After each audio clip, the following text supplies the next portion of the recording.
जम्मू कश्मीर पर प्रधानमंत्री मोदी की आज बड़ी बैठक। शामिल होने के लिए एक दिन पहले दिल्ली पहुंची महबूबा मुफ्ती। बैठक में 4 पूर्व मुख्यमंत्री भी होंगे शामिल।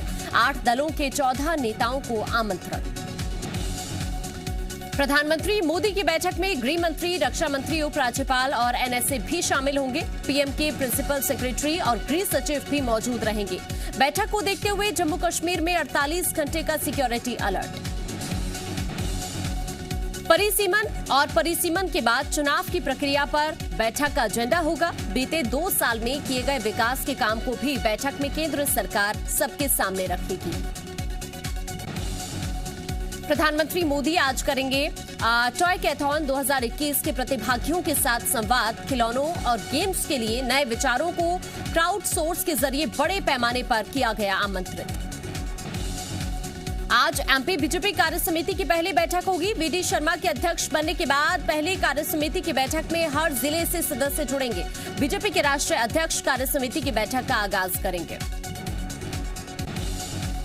एमपी बीजेपी कार्य समिति की बैठक में नड्डा के साथ 5 केंद्रीय मंत्री भी मौजूद रहेंगे। वहीं भोपाल के बीजेपी ऑफिस में वीडी शर्मा, सीएम शिवराज, सुहास भगत समेत कई नेता मौजूद रहेंगे। मध्य प्रदेश में होने वाली बीजेपी की प्रदेश कार्य समिति की बैठक इस बार वर्चुअल होगी। बैठक को लेकर स्थानीय स्तर पर सभी तैयारियां की जा रही हैं। प्रदेश में होने वाले नगरीय निकाय चुनाव और कुछ सीटों पर होने वाले उपचुनाव को लेकर भी बीजेपी की यह बैठक महत्वपूर्ण मानी जा रही है। मालवा निमाड़ में बीजेपी की राजनीति का केंद्र माने जाने वाले संभागीय बीजेपी कार्यालय पर भी प्रदेश कार्य समिति की बैठक को लेकर तैयारियां की जा रही हैं। यहां पर बैठक में प्रदेश के 2 मंत्रियों सहित राष्ट्रीय पदाधिकारी और प्रदेश कार्य समिति के सदस्य मौजूद रहेंगे। मध्य प्रदेश में कोरोना संक्रमण की दर में लगातार कमी देखने को मिल रही है। पिछले 24 घंटे की अगर बात की जाए तो प्रदेश में कोरोना के 84 नए मामले सामने आए। कल 65,869 लोगों का कोरोना टेस्ट किया गया था। मध्य प्रदेश में कोरोना का पॉजिटिविटी रेट 0.1 पर पहुंच गया है। जिलेवार बात करें तो कल सिर्फ 2 जिलों में 10 से ज्यादा मामले सामने आए। भोपाल में 13 और इंदौर में 12 कोरोना के मरीज मिले। मध्य प्रदेश ने 23 जून यानी कि कल एक बार फिर से वैक्सीनेशन में कमाल कर दिया। कल एमपी में 11,17,000 से ज्यादा लोगों को टीका लगाया गया। कल भी इंदौर ने वैक्सीनेशन में बाजी मारी। इंदौर में कल 1,60,000 से ज्यादा लोगों को टीका लगाया गया। 21 जून को वैक्सीनेशन के महाअभियान में एमपी में 16 लाख से ज्यादा लोगों को वैक्सीन लगाई गई थी, जो एक दिन में सबसे बड़ा आंकड़ा था। मध्य प्रदेश ने एक और रिकॉर्ड अपने नाम कर लिया है। मध्य प्रदेश के नाम एक दिन में सबसे ज्यादा टीके लगाने का record world book of records में दर्ज किया गया है। एमपी में योग दिवस के दिन यानी 21 जून को रिकॉर्ड 16 लाख से ज्यादा लोगों को कोरोना का टीका लगाया गया था, जो एक दिन में सबसे ज्यादा वैक्सीन लगाने का आंकड़ा था। मध्य प्रदेश में कोरोना काबू में आने और वैक्सीनेशन की रफ्तार बढ़ने से अगस्त माह से कॉलेज खुलने की तैयारी शुरू हो गई है। बस कॉलेज में एंट्रेंस से पहले टीचर, स्टूडेंट और स्टाफ को टीके की कम से कम 1 डोज लगवाना अनिवार्य होगा। मध्य प्रदेश में कॉलेज खोलने को लेकर मंत्री समूह की बैठक में सहमति बन गई है, लेकिन आखिरी फैसला मुख्यमंत्री शिवराज सिंह चौहान लेंगे। बैठक में स्कूल खोलने को लेकर फिलहाल सहमति नहीं बन पाई है। प्रधानमंत्री नरेंद्र मोदी ने ट्वीट करते हुए मध्य प्रदेश सरकार की तारीफ की है। उन्होंने लिखा, सुधारों को लागू करने में मध्य प्रदेश की सक्रियता देखकर अच्छा लगा। इससे जहां लोगों को बहुत मदद मिलेगी, वहीं राज्य का भी तेजी से विकास होगा। प्रधानमंत्री ने एक ब्लॉग लिखा था जिसमें केंद्र और राज्य भागीदारी के तहत 4 सुधारों का जिक्र किया था। पीएम की अपील के बाद सीएम शिवराज सिंह ने प्रधानमंत्री को विजनरी लीडर बताया था और लिखा था कि इन 4 सुधारों में से 3 सुधारों को एमपी में लागू किया जा चुका है। बीजेपी के राष्ट्रीय महामंत्री दुष्यंत कुमार गौतम कल से 3 दिन के छत्तीसगढ़ दौरे पर हैं। दुष्यंत कुमार आज बीजेपी विधायक दल और अनुसूचित जाति मोर्चा की बैठक लेंगे। इस बैठक में कई प्रदेश पदाधिकारी भी शामिल होंगे। बीजेपी विधायक दल की बैठक में भूपेश सरकार को घेरने की रणनीति के साथ मोदी सरकार की योजनाओं के प्रचार प्रसार की योजनाओं पर भी चर्चा होगी। कल भूपेश सरकार पर निशाना साधते हुए दुष्यंत कुमार ने कहा था कि केंद्र से भेजे गए वेंटिलेटर का सही इस्तेमाल नहीं हुआ है। उज्जैन में सरकारी कर्मचारियों और अधिकारियों को अगले 1 महीने के अंदर वैक्सीनेशन कराना जरूरी हो गया है। अगर किसी ने वैक्सीन नहीं लगवाई है तो उसे जुलाई महीने में ही सैलरी नहीं मिलेगी। आदेश जिला कलेक्टर ने जारी किया है। उज्जैन में पिछले महीने नगर निगम आयुक्त ने भी इसी तरह का आदेश जारी किया था और सैलरी लेने के लिए वैक्सीनेशन सर्टिफिकेट दिखाना अनिवार्य कर दिया था। सभी को वैक्सीन लगवाने के लिए 1 महीने का समय दिया गया है। रिकॉर्ड वैक्सीनेशन में धांधली के आरोप पर सीएम शिवराज सिंह चौहान ने कमलनाथ पर निशाना साधा। उन्होंने कहा कि कमलनाथ को झूठ नहीं परोसना चाहिए। उन्होंने इतनी बड़ी सफलता भी उन्हें नहीं बचती है। कमलनाथ को अच्छाई दिखाई नहीं देती, उनका काम सिर्फ गाली देना है। खंडवा में कोरोना का आखिरी मरीज भी ठीक होकर घर चला गया है, जबकि पिछले 20 दिनों से एक भी कोरोना पॉजिटिव मामला सामने नहीं आया है। कोरोना के मामले में खंडवा अब 0 एक्टिव जिला हो गया है। खंडवा में जल्द ही पीपीपी मोड पर काम शुरू किया जाएगा, जिसके तहत पैथोलॉजी, प्राइवेट क्लिनिक और फार्मेसी दुकानों से संदिग्ध मरीजों का डाटा निकालकर उनकी रैंडम सैंपलिंग की जाएगी। उज्जैन के कलेक्टर ने कोरोना के नए वेरिएंट डेल्टा प्लस को लेकर बड़ा खुलासा किया है। उन्होंने बताया कि मई महीने में उज्जैन में डेल्टा प्लस से संक्रमित 2 मरीज मिले थे, जिसमें से एक की मौत हो गई, जबकि एक मरीज कोरोना से ठीक हो गया है। बता दें, जिस मरीज ने कोरोना की वैक्सीन नहीं लगवाई थी, उस मरीज की 1 हफ्ते के अंदर मौत हो गई थी, जबकि दूसरे मरीज ने कोरोना की वैक्सीन लगवाई हुई थी और वो कुछ दिनों बाद ही ठीक हो गया। कलेक्टर ने लोगों से अपील की है कि सभी लोग कोरोना की वैक्सीन लगवाएं और सुरक्षित रहें। पेंड्रा गौरेला के दौरे पर पहुंचे नेता प्रतिपक्ष धर्मलाल कौशिक ने प्रदेश सरकार पर जमकर हमला बोला। उन्होंने सरकार की नीतियों को कटघरे में खड़ा करते हुए आरोप लगाया कि सरकार धान खरीदी, गोबर खरीदी, कानून व्यवस्था, रेत जैसे मामलों में पूरी तरह फेल है। धर्मलाल कौशिक ने बिलासपुर से लेकर सारंगढ़ महासमुंद की घटनाओं का जिक्र करते हुए कहा कि अधिकारी दारू मुर्गा की मांग कर रहे हैं। उन्होंने कहा, हम तो आरोप लगा रहे हैं, लेकिन इनके अधिकारी धरना देकर हमारे आरोपों का प्रमाणीकरण कर रहे हैं। छत्तीसगढ़ में विकास कार्यों पर हाईकोर्ट की टिप्पणी को आधार बनाते हुए बीजेपी ने प्रदेश सरकार पर निशाना साधा। प्रदेश बीजेपी ने ट्वीट करते हुए लिखा कि सिर्फ 28 साल में भूपेश सरकार ने प्रदेश को 15 साल पीछे ढकेल दिया है।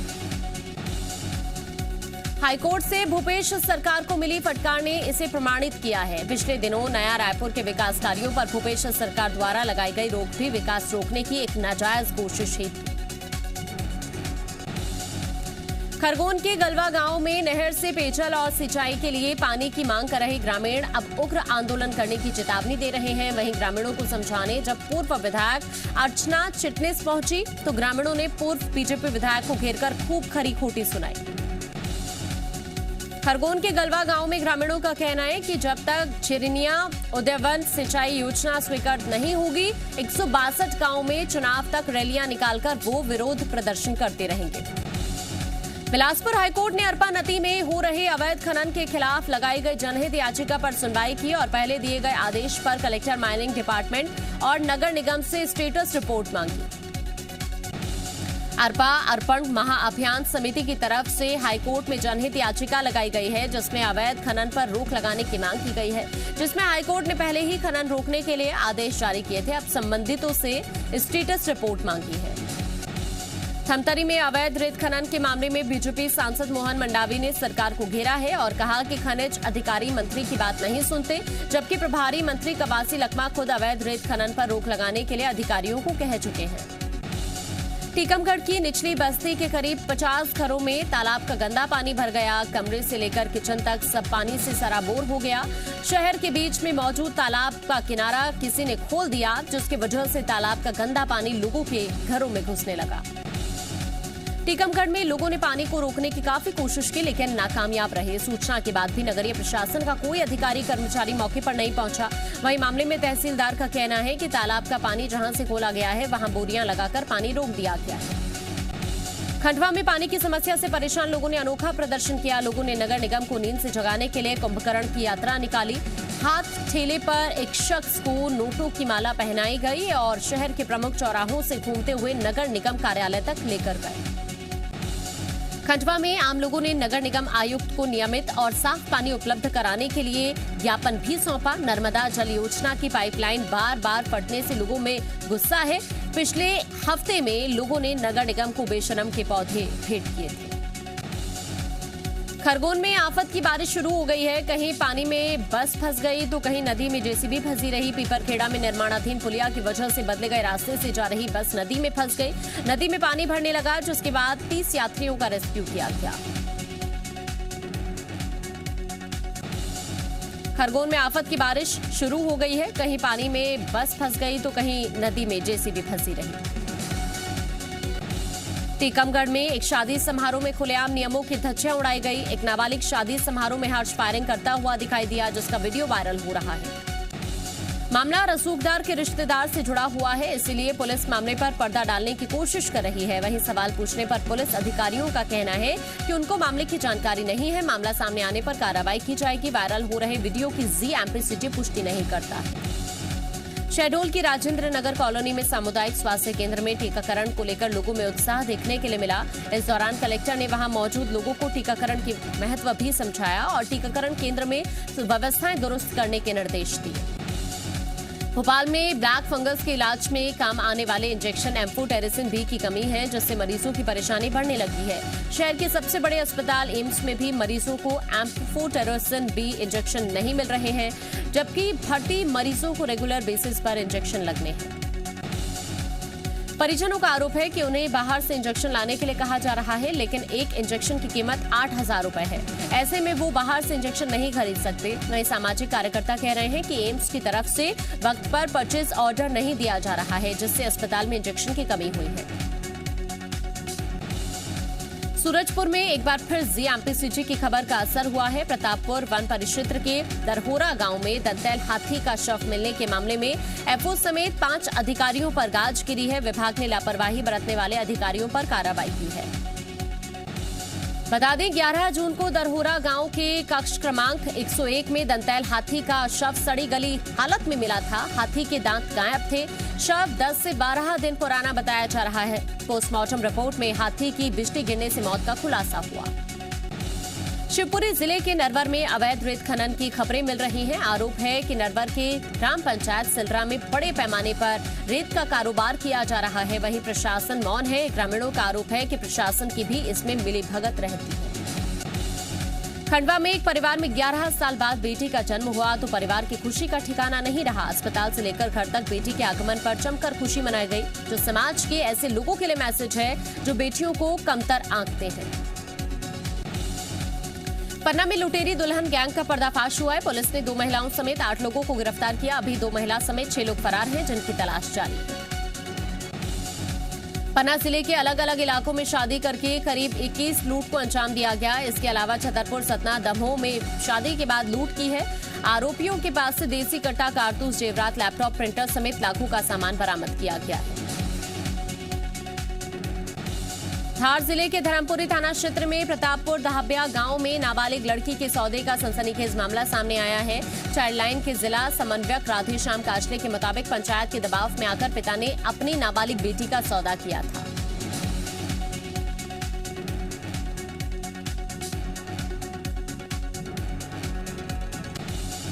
धार जिले में नाबालिग को खरीदने वाला आरोपी जामन झीरी काली बावड़ी पंचायत का रहने वाला बताया जा रहा है। मामले की जानकारी मिलने पर चाइल्ड लाइन ने धर्मपुरी थाना पुलिस को सूचना दी, जिसके बाद चाइल्ड लाइन की टीम पुलिस के साथ मौके पर पहुंचकर नाबालिग को बचाया। नरसिंहपुर के गोटे गांव में सड़क किनारे लगा महुआ का पेड़ अचानक गिर गया, जिसकी चपेट में 2 युवक आ गए। एक की मौके पर मौत हो गई, जबकि दूसरा युवक सुरक्षित है। पेड़ के नीचे दबे दोनों युवकों को निकालने के लिए स्थानीय लोगों को काफी मशक्कत करनी पड़ी। मृतक का शव पोस्टमार्टम के लिए भेज दिया गया है, जबकि घायल को इलाज के लिए अस्पताल में भर्ती कराया गया है। कवर्धा में गिरफ्तार किए गए 2 नक्सलियों की निशानदेही पर बड़ी मात्रा में सामान बरामद हुआ। फोरमदेव अभ्यारण्य जंगल से 10 लाख कैश, 1 कुकर बम, 430 जिंदा कारतूस, 2 किलो का बारूद मिश्रण, नक्सली साहित्य, वायरलेस सेट समेत कई सामान बरामद हुए हैं। बता दें 4 लाख की इनामी महिला नक्सली और 8 लाख का इनामी नक्सली गिरफ्तार किए गए थे। कोरोना संक्रमित पाए जाने के बाद दोनों का इलाज किया गया। इस दौरान बातचीत भी जारी है, जिसके बाद दोनों ने आत्मसमर्पण कर पुलिस को सहयोग करते हुए जानकारी दी। छत्तीसगढ़ में 40 लाख के इनामी नक्सली कमांडर हरिभूषण की कोरोना से मौत हो गई। बस्तर के आईजीपी सुंदरराज ने हरिभूषण की मौत की पुष्टि की है। हरिभूषण 25 साल से नक्सली गतिविधियों में सक्रिय था और छत्तीसगढ़ में उस पर 22 से ज्यादा मामले दर्ज थे। छत्तीसगढ़ में पुलिस महानिरीक्षक ने इलाके के लोगों को नक्सली गतिविधियों से दूर रहने की हिदायत दी है और नक्सली कैडर से कोरोना बीमारी से बचने के लिए हिंसा छोड़कर शासन प्रशासन के सामने आत्मसमर्पण करने की अपील की। धार के मनावर में टोल बूथ को लूटने की योजना बना रहे 3 डकैत गिरफ्तार, 3 भागने में सफल। अवैध हथियार और चोरी की 14 बाइकें बरामद। महासमुंद में पति पत्नी के बीच हुए विवाद में पति ने अपनी पत्नी साली और सास पर चाकू से हमला कर दिया, जिसमें साली की अस्पताल में इलाज के दौरान मौत हो गई। वहीं आरोपी की पत्नी और सास अस्पताल में गंभीर हालत में भर्ती है। पुलिस फरार आरोपी की तलाश में जुटी हुई है। टीकमगढ़ के प्रेमपुरा गांव में जमीन विवाद में किसान की गोली मारकर हत्या, पुलिस ने मामला दर्ज कर आरोपी की तलाश शुरू की। पन्ना टाइगर रिजर्व प्रबंधन ने एक वीडियो जारी किया जिसमें बाघिन अपने शावकों को दुलार कर रही है। गर्मी के मौसम में पानी के नजदीक बाघिन अपने शावकों को लेकर बैठी है और प्यार कर रही है। प्रबंधन ने बाघिन P151 का वात्सल्य भरा वीडियो जारी किया, जिसे देखकर लोग खुश हो रहे हैं। कोरोना महामारी के बीच ये वीडियो बताता है कि प्रबंधन किस तरह से जानवरों का ख्याल रख रहा है। बैतूल के खंजनपुर इलाके में एक ट्रक ड्राइवर ने अपनी जान जोखिम में डालकर युवक की जान बचाई। ट्रक ड्राइवर ने सांप के जहर को अपने मुंह से खींचा, जिसके बाद तुषार के परिजन दोनों को अस्पताल ले गए। डॉक्टर्स ने उन्हें एंटी स्नेक वेनम लगाकर जान बचा ली। युवक के शरीर में पहुंचे जहर को मुंह से खींचने वाले रोहित के मुताबिक ऐसा वो पहले भी कर चुका है। कर्नाटक में ट्रक चलाते हुए स्नेक बाइट होने पर उसने ऐसे ही अपने साथी की जान बचाई थी। तुषार को बचाने की कोशिश से वो बेहद खुश है। वहीं डॉक्टर्स का कहना है कि ऐसा करने से जान का खतरा हो सकता है। थमतरी में एक घोड़े की अंतिम यात्रा निकाली गई। बैंडबाजी के साथ निकाली गई घोड़े की अंतिम यात्रा में घोड़े के मालिक सहित पूरा मोहल्ला शामिल हुआ। एक तरफ जहां घोड़े का मालिक रोता बिलखता रहा, तो वहीं मोहल्ले वालों की आंखें भी नम थी। रतलाम में निजी स्कूल संचालकों ने शिक्षण कार्य शुरू करने समेत कई मांगों को लेकर आंदोलन शुरू कर दिया है। डीपीसी कार्यालय पहुंचकर भैंस के आगे बीन बजाकर अनोखा प्रदर्शन किया गया।